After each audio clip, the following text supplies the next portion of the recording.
It's Friday. இன்றைக்கி டே ரொம்ப மங்களகரமாகவே start ஆச்சு. மணி 6 o'clock ஆகுது. 7க்குள்ளே பார்த்திங்கன்னா நான் லஞ்சு டிஃபன் ரெண்டுமே பேக் பண்ணி அனுப்பணும். அதுக்காக ரொம்ப ஈஸியானது பார்த்திங்கன்னா 1 pot ரைஸ் தான். நைட்டே நான் அரிசி பாசிப்பயிறு ரெண்டுமே ஊற வச்சுருந்தேன். என்றைக்கெலாம் 1 pot ரைஸ் செய்யலாம் நான் முடிவு பண்ணியிருக்கணும். அன்றைக்கி பார்த்திங்கன்னா ஏதாவது ஒரு பயிரை போட்டு ஊற வச்சுருவேன். அது ரொம்ப ஹெல்த்தியானது கூட, ஹை ப்ரோட்டீனும். இதுக்கு சைட் டிஷ் பார்த்திங்கன்னா எக்கு, உருளைக்கிழங்கு ரெண்டு தான் நல்லாயிருக்கும்.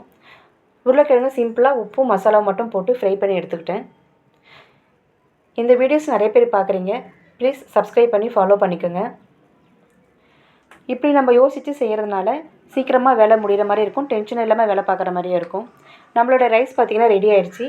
நல்லா உதிரி உதிரியாக டேஸ்ட்டாக வந்திருந்தது. 7 மணிக்குள்ளே பார்த்திங்கன்னா சாப்பாடு லஞ்ச் ரெண்டுமே முடிஞ்சிடுது. தேங்க்ஸ் ஃபார் வாட்சிங்.